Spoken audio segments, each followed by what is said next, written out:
এসে মিরপুর 10 নম্বর থেকে ফায়ারিংয়ের মধ্যে এসে আমাদের স্টোর খুলে সকল জিনিস বের করে ওটিতে সব জিনিস সাপ্লাই করে এবং সারা রাত অবস্থান নেয়। এবং আমাদের ডাক্তার সাহেবরা ওই দিন কিন্তু স্যার কেউ বাসায় যাননি, সবাইকে কিছু রোস্টার করে দেওয়া হয়েছে।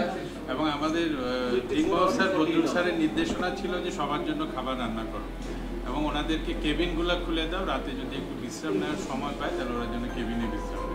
এবং নার্সদেরকে এবং ডাক্তারদের আনা নেওয়ার জন্য কন্টিনিউস 3টা গাড়ি অ্যাসাইন করা ছিল এবং কন্টিনিউস আমাদের গাড়ি তো আক্রমণ হয়েছে স্যার, আমাদের অ্যাম্বুলেন্সে আক্রমণ হয়েছে, এটা হলো দুঃখের বিষয় স্যার। পরে আমার অ্যাম্বুলেন্স ড্রাইভার বলতেছে যে স্যার আমি তো ডাক্তার কেন বলে যে স্যার আমাদের একটা গাড়ির সামনে আরেকটা অ্যাম্বুলেন্স ভেঙে দিচ্ছে, আমাদের গাড়িকে কোনো মতে আমি বেঁচে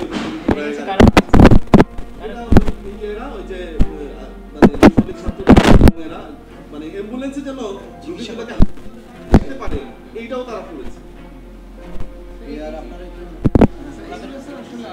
স্যার আমাদের আপনি জানেন স্যার ওই সময় কিন্তু গভর্নমেন্ট হলিডে ডিক্লেয়ার ছিল, বাট আমাদের আউটডোর খোলা ছিল, ইমার্জেন্সি খোলা ছিল এবং আমাদের যে র্যাপিড রেসপন্স টিম 3টা সেশনে আমরা কিন্তু এক্সট্রা ম্যান পাওয়ার দিয়ে র্যাপিড রেসপন্স টিম রেডি রেখেছিলাম।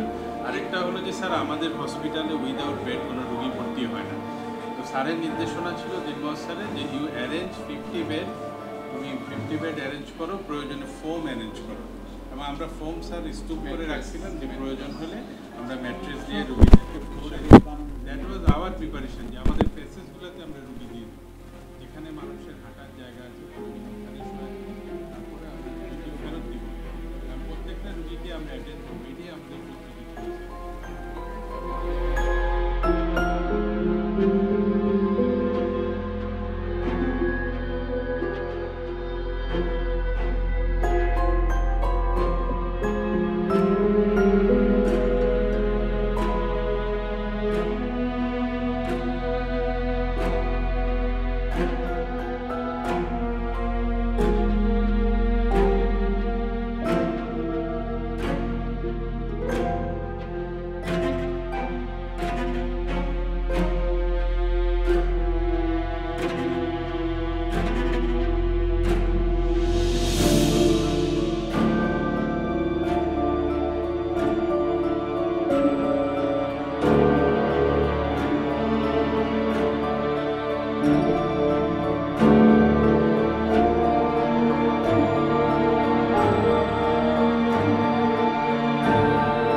খারাপ হয়েছে, রোগী হয়তো বা মৃত্যু হয়েছে, কিন্তু রোগীর গার্জিয়ান বলে গিয়েছে যে বাবা তোমরা যে চিকিৎসা দিয়েছো এত দ্রুত, এটা আমি